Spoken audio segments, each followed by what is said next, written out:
चलो स्टार्ट हो गई। ठीक है, तो ये रिएक्शन है जिसमें कि क्लोरीन का ही ऑक्सीडेशन है, क्लोरीन का ही रिडक्शन है, जैसे हम डिस्प्रपोर्शनेशन रिएक्शन कहते हैं।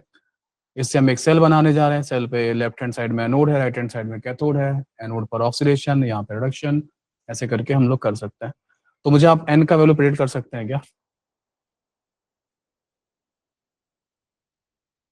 पॉल, तुमने कहा था कि एन का वैल्यू प्रेडिक्ट हो जाता है, कैसे करेंगे? सर 10। 10 आना चाहिए, बोलो। Yes sir. मेरे हिसाब से कैसे कर रहे हो आप 10? मैं आप ये कह रहे हो कि 0 से ये 5 जा रहा है। मैं वो बैलेंसिंग से ही करता हूँ, मतलब वो पूरा बड़ा तरीके से। 0 से 5 कितने इलेक्ट्रॉन का चेंज है? 0 5 से इलेक्ट्रॉन। 5 5 तो इलेक्ट्रॉन 2 का। है तो 10 का हो जाएगा, 50 का। है ना। इसके बावजूद लेकिन आप लोगों को क्या करना पड़ेगा, क्योंकि आपको लॉग क्यू बनाना है, तो लॉग क्यू में क्या रखना पड़ेगा? लॉग क्यू में जो है ना आपको रिएक्शन कोशेंट है एक तरह से, equilibrium constant, product upon reactant लिखना पड़ता है, और उसमें जो कोफिशिएंट होते हैं वो पावर में जाते हैं। तो भी आपको सेल रिएक्शन तो चाहिए ही होगी, है ना, उस तरीके से। तो आप चाहो तो सेल रिएक्शन बनाओ, कैसे बनेगी? एनोड लिखो, 10 आएगा, वैसे तो आना चाहिए। देखो क्या आ रहा है, और भी चीजें बतानी इसमें। सो एनोड क्या होगा? एनोड होगा क्लोरीन से, क्या बनेगा बोलो? ClO3 minus. तो 2 मल्टीप्लाई कर दो। क्या कहा था? कौन से एटम पहले बैलेंस किए जाएंगे? जो ऑक्सीजन और अदर देन H एटम और O एटम। और H और O एटम में किसको प्रेफरेंस आएगा? O एटम को प्रेफरेंस आएगा। ठीक है, यहाँ पे 6 है तो ये क्या हो जाएगा? 6H2 हो जाएगा, बोलो। 6H2O के साथ साथ उधर क्या लग जाएगा? 12H+ लग जाएगा। ठीक है, ओके। लेकिन मीडियम कौन सा है? बेसिक मीडियम है। तो बेसिक मीडियम में बैलेंसिंग कैसे की जाती है उसका समझ लो स्टेप, है ना। OH माइनस आयन दिखने चाहिए। यहाँ पे कौन से आयन दिख रहे हैं? H+ दिख रहे हैं, तो वो ठीक नहीं है। अरे यहाँ पे H+ आयन दिख रहे हैं, वो ठीक नहीं है ना। हमें क्योंकि यहाँ पे क्या लिखा है देखो, OH आयन बेसिक मीडियम होना चाहिए। तो बेसिक मीडियम का जो बैलेंस करने का तरीका है ना, एक नया स्टेप और फॉलो करना होता है। जो एसिडिक मीडियम में आप बैलेंस करते हो ना, उसका बाद बस आपको एक नया स्टेप और है, ओनली वन स्टेप। क्या? कि आप ये इतना एसिडिक मीडियम में बैलेंस है, नहीं बैलेंस है, बोलो। क्या इसमें एटम बैलेंस दिख रहे हैं आपको? एटम बैलेंस हो गया, एसिडिक मीडियम है। तो जितने H+ जितने तरफ है ना, जिस तरफ, उतने ही आपको वहां पे OH आयन लगाने हैं। यहाँ पे कितने H+ आयन है? तो इतने ही आपको OH आयन लगाने हैं, और इस तरफ भी आपको उतना ही OH आयन लगा देंगे। ये एक नया स्टेप और है। एसिडिक मीडियम में बैलेंसिंग करने के बाद बेसिक मीडियम में जाने के लिए एक नया स्टेप और है। जितना जो भी नंबर ऑफ H+ आयन आपके पास है, उतना ही आप क्या करो, OH आयन उसके साथ लगा दो और अपोजिट भी लगा दो। इन दोनों को मिला के क्या करा दो? इन दोनों को मिलाकर 12H2 बना दो। ठीक है, इस तरीके से। सो यहाँ पर ये जो होगा, यहाँ पर 6H2 हो जाएगा। ठीक है, इस तरीके से। तो इसमें जो है ना 12 OH माइनस आयन और Cl2 हो जाएगा। यहाँ पर हो जाएगा 2 ClO3 माइनस आयन और 6H2 हो जाएगा। क्या अब आपको ये बेसिक मीडियम दिख रहा है? H+ आयन गायब, OH आयन दिखाई दे रहे हैं, और एक तरह से ही होगा। कोई बता सकता है कितने इलेक्ट्रॉन किस साइड लगाने चाहिए?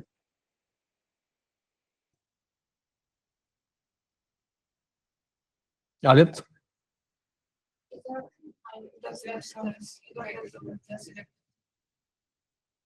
सर मैं दोनों तरफ इलेक्ट्रॉन दिख रहे हैं अभी। हाँ, नींद नींद में हूं मैं तो। हाँ, कहीं भी लगा दो सर। इलेक्ट्रॉन मुझे भागते हुए नजर आ रहे हैं। क्यों? दो दो लेटर नजर आ रहे हैं। तुमसे मैंने कहा है ना, पहले खाना खा लिया करो।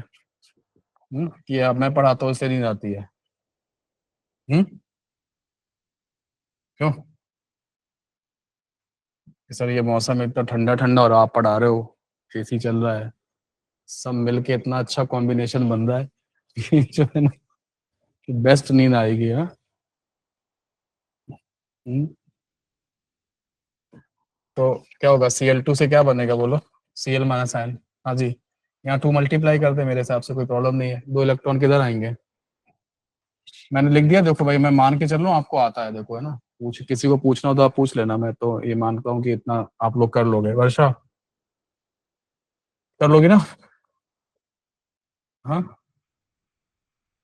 सर, आप हमें ऐसा क्यों समझते हो? इधर देखो, यहाँ पे कितने मल्टीप्लाई करना है, 5 × 2 10 हो जाएंगे, यहाँ पे ये हो जाएगा, तो यहाँ पे 5 मल्टीप्लाई को यहाँ पे कितना हो जाएगा बोलो? 6Cl2 हो जाएगा।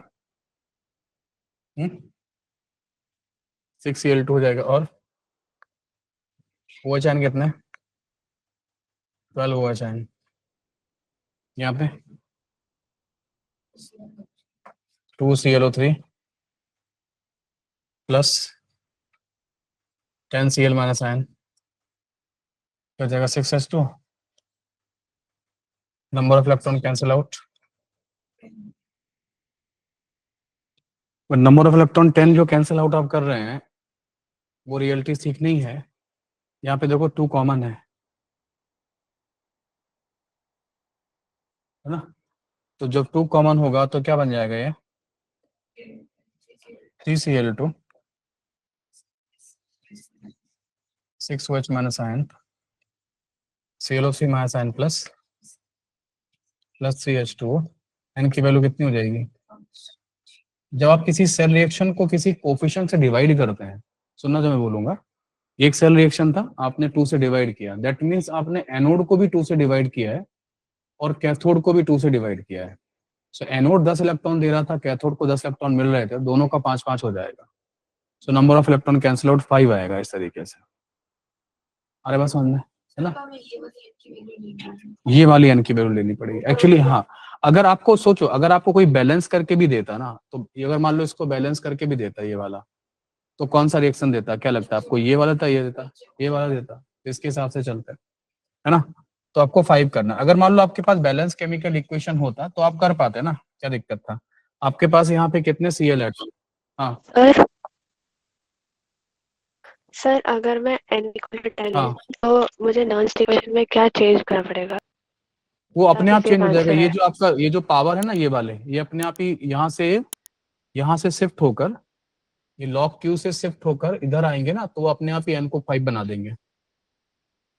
अच्छा ओके, ठीक है सर। ये वाले अपने आप ही एन को 5 बना देंगे। उससे 10 आ रहा था, वो गड़बड़ कर सकता है कभी, इसीलिए मैं कहता हूँ कि एक बार क्रॉस वेरीफाई कर सकते हो आप लोग इस रिएक्शंस को, है ना, कि आपको एन का वैल्यू कब आएगा 10। और वैसे भी आपको बैलेंस करना ही पड़ेगा, बैलेंस आपको करना ही पड़ेगा, कि आपको लॉग क्यू लिखना है ना, तो लॉग क्यू लिखने की रिएक्शन तो आप बैलेंस करनी ही पड़ेगी आपको, है ना? बैलेंस केमिकल रिएक्शन चाहिए, कोफिशिएंट तो आपको चाहिए ही होंगे ना इस तरीके से। आ रहा है बात समझ में, है ना? ठीक है। एक्चुअली हुआ क्या है, मैं आपको सच बताऊं, ये डिस्प्रपोर्शनेशन रिएक्शन में कितने Cl एटम है आपके पास रिएक्टेंट में? Cl एटम 6, 1 2 3 4 5 और 6, ये 6 Cl एटम है। अब हुआ ये कि आउट ऑफ 6 Cl एटम में से एक ही Cl एटम कहाँ गया है? +5 में गया है। और +5 में जाने के लिए वो क्या करेगा कि मैं भाई +5 में जा रहा हूँ, मैं 5 इलेक्ट्रॉन क्या कर रहा हूँ, रिलीज कर रहा हूँ। अब क्या होगा, ये 5 इलेक्ट्रॉन किसको मिलेंगे? रिडक्शन को मिलेंगे। तो रिडक्शन कैसे हो रहा है? सबको एक एक इलेक्ट्रॉन मिल रहा है।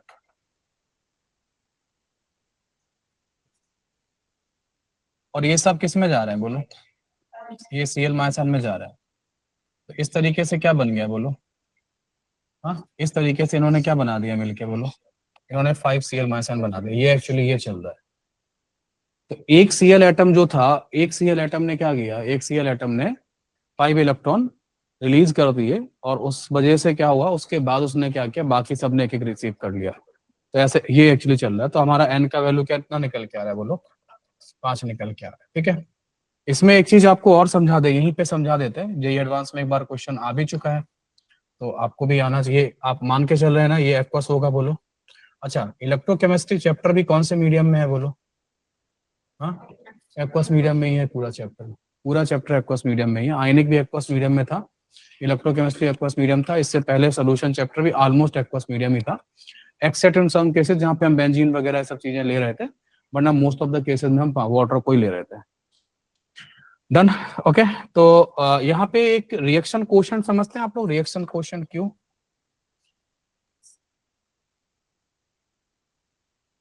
रिएक्शन क्वोशंट क्यों जानते हैं क्या होता है? हाँ, रिएक्शन कोएफिशिएंट क्यू के लिखने का जो तरीका होता है वो सेम ही होता है जैसा आप इक्विलिब्रियम कांस्टेंट लिखते हो। जैसे मान लो 2a + b giving 3c + d ऐसा लिखा हुआ है, तो रिएक्शन कोएफिशिएंट का लिखने का तरीका क्या होगा, c का कॉन्सेंट्रेशन का क्यूब, d का कॉन्सेंट्रेशन, a के कॉन्सेंट्रेशन का होल स्क्वायर b, ऐसे लिखा जाएगा। क्योंकि ये कंसंट्रेशन में लिखा जाता है तो कभी कभी मैं जानबूझ के इसको QC कर देता हूँ, C फॉर कॉन्सेंट्रेशन, बट ठीक है, ये सब 11th में पढ़ाते हैं तब बोलते हैं, वरना आप समझो दोनों चीजें हो सकती हैं, है ना, यहाँ पे पार्शियल प्रेशर वो दोनों हो जाएगा। ठीक, अगर ऐसा ही अगर आपको यहाँ पे इक्विलिब्रियम कांस्टेंट Kc लिखना पड़े तो क्या होगा, C की कॉन्सेंट्रेशन का पावर 3, D का कॉन्सेंट्रेशन और A का कॉन्सेंट्रेशन का होल स्क्वायर और D हो जाएगा। बोलो चलेगा? इन दोनों में क्या डिफरेंस है, ये रिएक्शन कोएफिशिएंट है, इक्विलिब्रियम कांस्टेंट है, क्या डिफरेंस है? इक्विलिब्रियम कांस्टेंट से इक्विलिब्रियम में लिखा जा सकता है। हाँ, इक्विलिब्रियम कांस्टेंट केवल इक्विलिब्रियम पे लिखा जाएगा। जब आप कंफर्म कर लो कि रिएक्शन कहाँ पर आ चुकी है, इक्विलिब्रियम पर आ चुकी है, तभी आप ये डिफाइन कर सकते हो। और यहाँ पे जो कॉन्सेंट्रेशन पुट की जाएंगी, यहाँ पे जो ई लिख देता हूँ, ई फॉर यहाँ पे इक्विलिब्रियम है ना, या तो इक्यू लिख देता हूँ, तो ये जो है ना ये इक्विलिब्रियम पर पुट किया जाएगा। रिएक्शन कोएफिशिएंट आप कहीं भी डिफाइन कर सकते हैं। देखो, आयनिक इक्विलिब्रियम में हम केवल आयंस डील करते हैं। केमिकल इक्विलिब्रियम जो चैप्टर आप पढ़ोगे तो आप देखोगे मोस्टली रिएक्शन गैसेस वाली हम लोग केपी केसी डील कर रहे होंगे, है ना, वो चैप्टर भी अपन कहीं ना कहीं कर लेंगे, तो केपी केसी हम लोग डील कर रहे होंगे। इलेक्ट्रोकेमिस्ट्री में क्या होता है कि गैसेस भी सामने आती हैं और आयंस भी सामने आते हैं। इलेक्ट्रोकेमिस्ट्री में बहुत केयरफुल रहिएगा, है ना, कोई गड़बड़ मत कर देना। इलेक्ट्रोकेमिस्ट्री में ये क्वेश्चन आ भी चुका है ना, बहुत पुराना क्वेश्चन है। अब तो शायद किसी की सीट में होगा या नहीं होगा मालूम नहीं, है ना। मोस्टली स्टडी मटेरियल में मुझे दिखता नहीं है, अब काफी पहले तो था, मैंने भी रखा था रेजोनेंस में। तो यहाँ पे जो रिएक्शन कोएफिशिएंट क्यों लिखा जाएगा वो क्या होगा पता है? रिएक्शन कोएफिशिएंट का जो ब्रॉड फॉर्म है, सबसे ब्रॉड फॉर्म है, वो ये है कि अगर एक केमिकल रिएक्शन में आयन और गैसेस दोनों हो, जो तुमको केवल मोस्टली इलेक्ट्रोकेमिस्ट्री में ही दिखाई देगा, ना तो केमिकल इक्विलिब्रियम में दिखाई देगा ना आयनिक में, क्योंकि दोनों चैप्टर की बाउंड्रीज अलग अलग हैं और तुम्हें जिस तरीके से पढ़ाया जाता है, जिस तरीके से तुम्हारे सिलेबस में है, आयनिक का कॉन्सेप्ट इधर नहीं आता है, वो उधर। जब आप केमिकल पढ़ रहे होते हो तो आप एक्वस डील नहीं कर रहे होते हो, जब एक्वस डील कर रहे होते हो तो आप गैसेस को डील नहीं कर रहे होते हो। इलेक्ट्रोकेमिस्ट्री में चांस की बात है कि आप दोनों डील कर रहे होते हो। तो जो इक्विलिब्रियम कांस्टेंट का जो ब्रॉड क्लासिफिकेशन या ब्रॉड सेंस में जो बात है वो ये है कि अगर आयंस होंगे तो उनकी कॉन्सेंट्रेशन रखना, और अगर गैसेस हैं तो उनके पार्शियल प्रेशर रखना, दोनों रखे जाते हैं। मतलब इस पर जब नट्स इक्वेशन लगाओगे और क्यू लिखोगे तो जो आयंस है वो प्रोडक्ट में है, तो प्रोडक्ट वाले ऊपर आएंगे, तो ClO3 माइनस आयन कॉन्सेंट्रेशन और Cl माइनस आयन कॉन्सेंट्रेशन की पावर 5, वही ये क्योंकि एक्वस मीडियम है तो वाटर की कॉन्सेंट्रेशन कांस्टेंट है तो आप उसे अपीयर नहीं कराओगे। डिवाइड बाई क्या होगा, डिवाइड बाई होगा पार्शियल प्रेशर ऑफ Cl2 का पावर 3 और OH आयन की कॉन्सेंट्रेशन का पावर 6। ये सही रिएक्शन कोएफिशिएंट है इस रिएक्शन का। आयंस की कंसंट्रेशन होगी और गैसेस के पार्शियल प्रेशर्स होंगे, और अगर कोफिशिएंट है तो पावर में जाएगा, प्रोडक्ट है तो ऊपर जाएगा, रिएक्टेंट है तो नीचे लिखा जाएगा। ये आपको फॉलो करना है। इवन मतलब जो क्वेश्चन था जे एडवांस में ऑब्जेक्टिव, उसमें इसका रिएक्शन कोएफिशिएंट ही पूछा गया था, इसका पार्शियल प्रेशर दिया गया था, तो वो इंक्लूड करना था। उनका जो क्वेश्चन आया था वो इसीलिए आया था कि आपको ये पता है कि नहीं पता है कि यहाँ पर ये चीज इंक्लूड होगी कि नहीं होगी। आ रहा है बात समझ बच्चों, है ना? तो एक बात ये भी बात समझ में आ गई आपको। ठीक, नेक्स्ट क्वेश्चन चलो करते हैं।